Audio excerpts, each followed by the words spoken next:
because it is a physical phenomenon of nature created by Allah Almighty.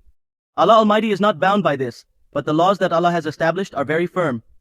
The entire foundation of science is based on these solid laws. If these laws were to start breaking daily, we would not be able to create any machines or anything based on scientific discoveries.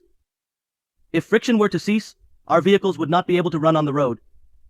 These are definitely firm laws.